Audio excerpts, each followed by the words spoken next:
So I've got two 2x8 foot sheets of diamond plate aluminum. I'm going to cut them out to follow the body line from here. This will be one piece, but from here all the way across, up, down, and down to this line here. That's just roughly a little bit less than 8 feet. And I'm going to make a template out of cardboard. And it should work on both sides, the same template, just reversed. And I'm going to pop rivet and silicone it on top of this mess. Like I said, this isn't a Barrett Jackson build. This is just get something to safety. So all the holes are fixed. And it should look pretty good. I'm gonna paint over it. I haven't decided the color yet, but I'm gonna have to scruff this down a bit and paint it, as well as the rest of the Jeep. Probably with a roller, nothing crazy, maybe spray bombs. Just the price of paint today. Like I said, this isn't no Barrett Jackson quality. It's just to get her down the road and look safe and be safe. I'm still waiting for my cross members. It's been almost 3 weeks now. There's 4 different items, actually 5 different items I ordered from them. So I'd like to know what it is they're waiting for and stop holding up the rest of the order because of it. Anyways, let's get this template made. So this is what we ended up with the cardboard. I had to do it in 3 pieces. The back piece, that little middle piece, and then this front piece. So we've cut around the hinge, made that one piece to go up to the top there. This panel under here is not that bad, but on the other side there's a hole in it. So I figured I may as well cover both. So we're gonna cut one piece of this aluminum. So we're gonna use that cardboard as a template and cut that piece. So yeah, we'll put you on hold here a minute and we'll get back to you when I'm done.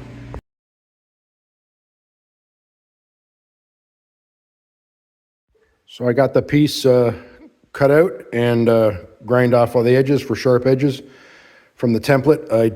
I was cutting one for the driver's side, but I ended up doing this one backwards. So this is going to be the passenger side.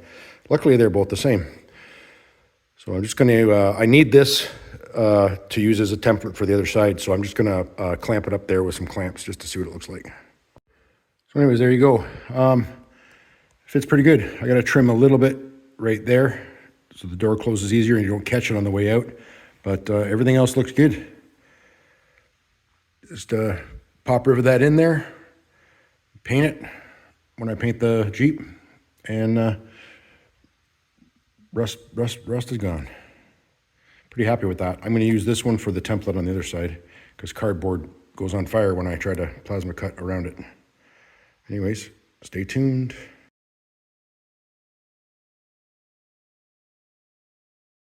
So one of the things I got to do is this bit of rust here in the front. What I'm going to basically do there is I'm just going to take a piece of diamond plate aluminum and cut it to shape this to about here. So I'm going to paint that with some undercoating paint and then put a piece of aluminum trim across here because of course it won't be aluminum, it'll be painted when I paint the Jeep, the desert sand color. So basically, yeah, we're just going to paint that and then pop rivet a piece of aluminum on top. Anyways, just letting you know about that little problem I got to deal with too. It's not time, it's not money, it's just time. All right.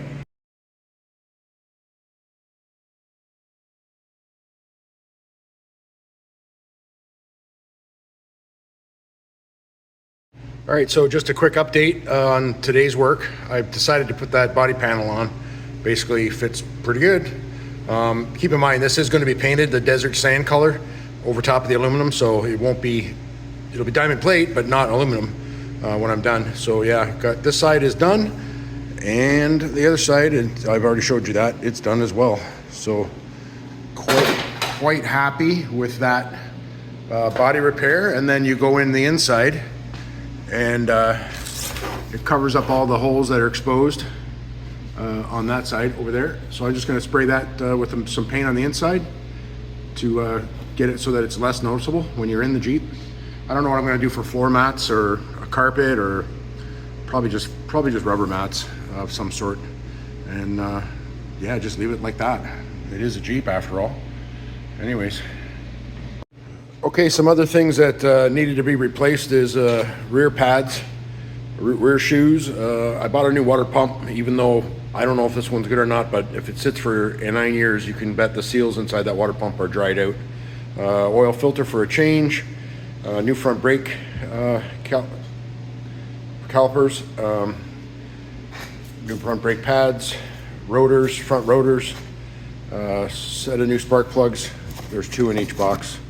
A new set of springs for the rear brake shoes, because they'll probably start snapping when I start taking them off. So yeah, enough to keep busy. I'm still waiting for the hose kit, rad hose kit and thermostat from another online retailer. It's been now almost 3 weeks and still nothing from them. So just make a note when you're ordering from these online retailers. I know some it does tell you if they have it in stock and when it will ship, which is a nice thing, but to get it up here to Canada after the duties and taxes and shipping is just way too expensive. But it may have been worth it in this case, because I'm still working on that rear frame, and I can't finish it until I get those cross members. And the same company's sending me the rad hoses and the thermostat, but I've got water pump now, and yeah, I'll get going on that and replacing the rad. I got lots to keep me busy until I wait for those other parts. Anyways, yeah, let's get some of this done. So yeah, here we go. So front brakes, new front rotors, new front calipers, new front pads. The lines seem good. I lost quite a bit of brake fluid when I was changing it, so I've topped that up, but I got to bleed them yet. Then over to the engine. The new spark plugs are installed. These wires look really decent, and that cap looks fairly new. I'm assuming with the fresh oil that was in it after 9 years that someone was, working their way to get it on the road, but then, once they got into the frame issues, they probably just quit. So the plug wires look good, but the new spark plugs are in. I have not restarted it. I've changed the oil, new filter, brakes on this side. I don't know what reason this rotor is gray and the other one's not painted. On the box, it was 2 years apart. I guess not a lot of people are fixing YJs at this point. New calipers, new pads on this side. This side's body repair is finished and riveted on in place. On the, I haven't got to the rear brakes yet. I'll probably do that today. I don't like drum brakes. I don't like working on them. So let's just go back over to this side. This has all been repaired. I've welded a nut in here to catch the seat belt. The new seat belt, it's not gonna be the same as it was, but that's a grade 8 bolt. And the seat belt contraption is seized. So I've got to pick up a new one, or a used one, or a new one somewhere. Painted this just to sort of give it a bit of a anti-rust coating. So the far side's done, this side's done, so that's done. And then as I was taking, I've loosened off the body mounts here to get the back of the frame up so I can work on that a little bit better without having to remove the body. That I don't want to get into that. So I've got new bolts coming and new rubbers for that. And then the only other issue I found is that in here, this body mount, there was a hole in the floor. So I've welded on a new plate, and that will hold the body now, right there.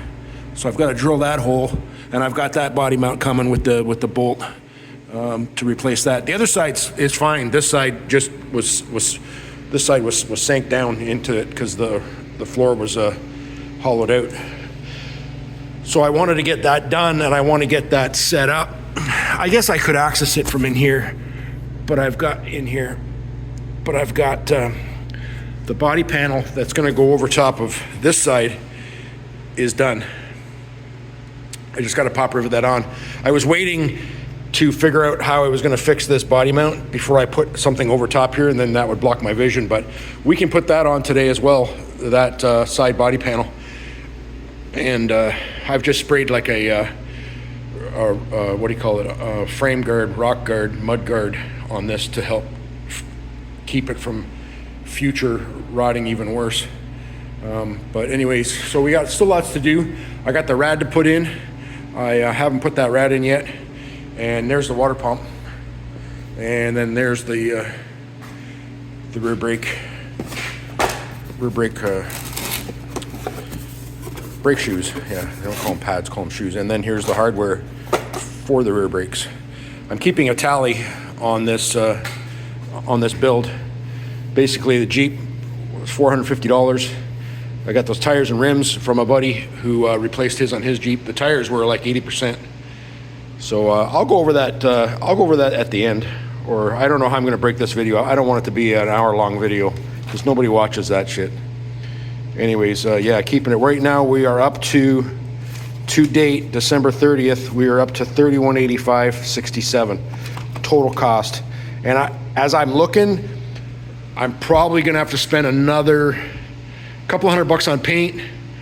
I need to get seat covers because these seats are all ripped. So seat covers for them, I want to get the good ones, so they're like $200. And a bimini top, I want to get a bimini top for it. I don't want to put the whole canvas top back on it, just a little shorty. This is just going to be a summer vehicle. Oh, and I still need a windshield. So I'm really hoping that 3,500, but that's not, it doesn't look like it's going to be that. We're going to say 4,000 to get this thing on the road and safetied. Yeah, it's just basically going to be a summer vehicle, not anything that's going to be a daily driver by any means. Being a 93, I can get the Haggerty insurance for it, so that will make it that you don't have to drive it every day, less painful, you know what I mean, so cost-wise. Anyways, yeah, let's do some more stuff today and see what, I'll get you a video at the end of the day what I did.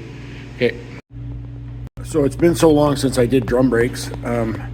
As I got into it, I realized that I should be replacing the wheel cylinder as well, the piston. So I've got them for the price.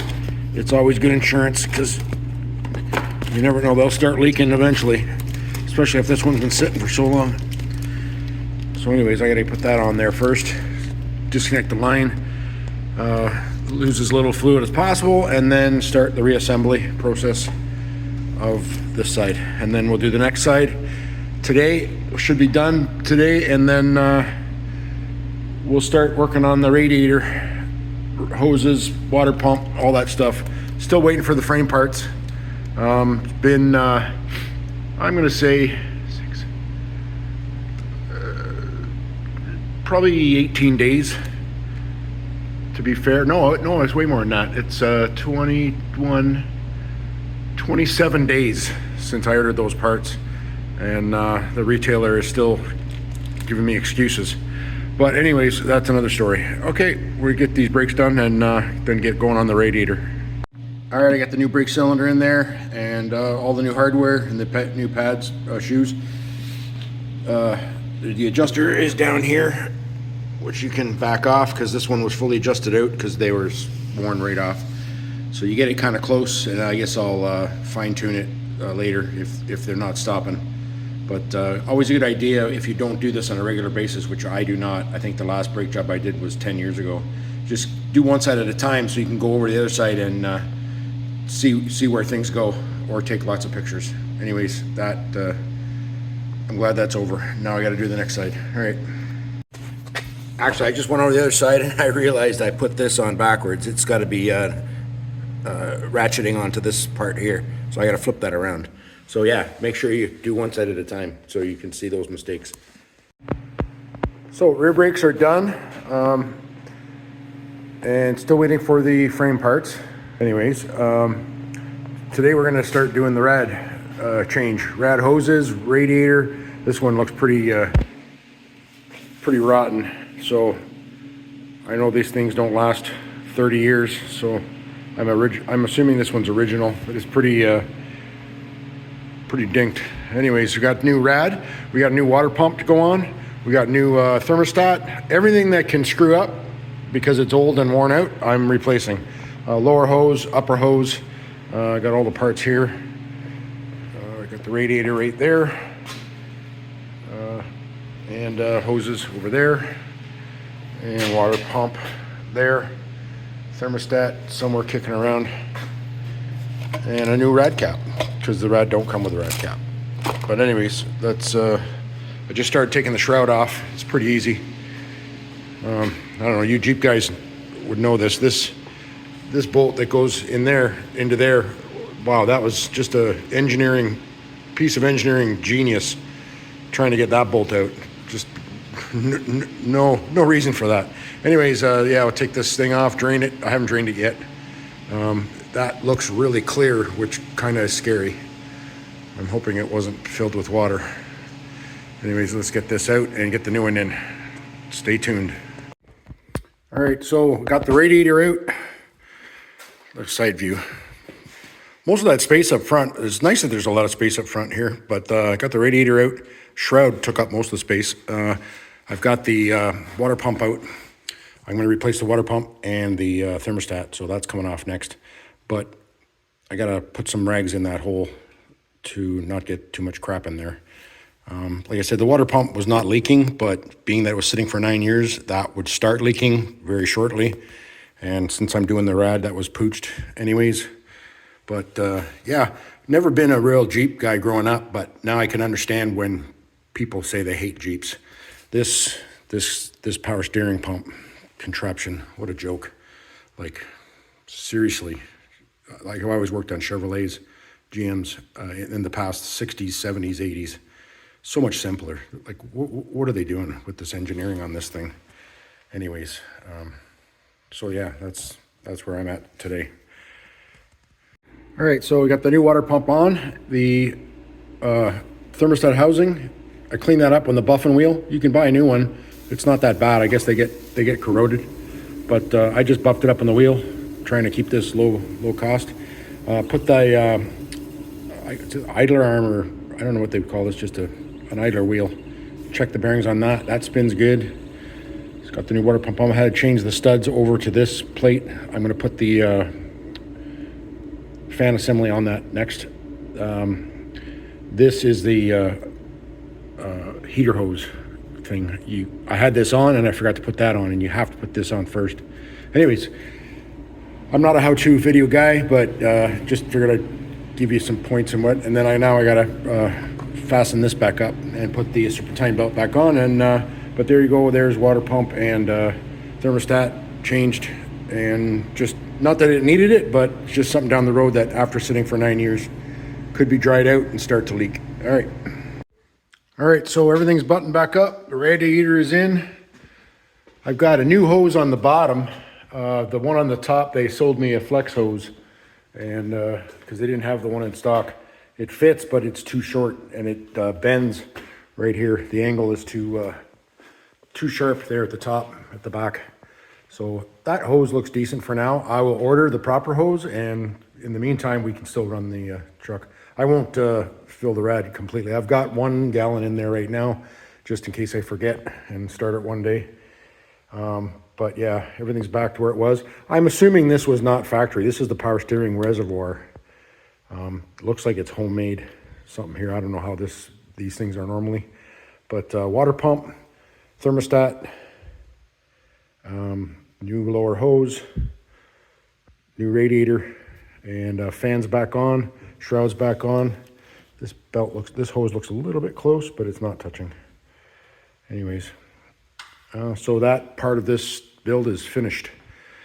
The engine part is pretty much done, unless once I drive it, something else shows its ugly head, but we'll wait and see. Anyways, that's the cooling system finished.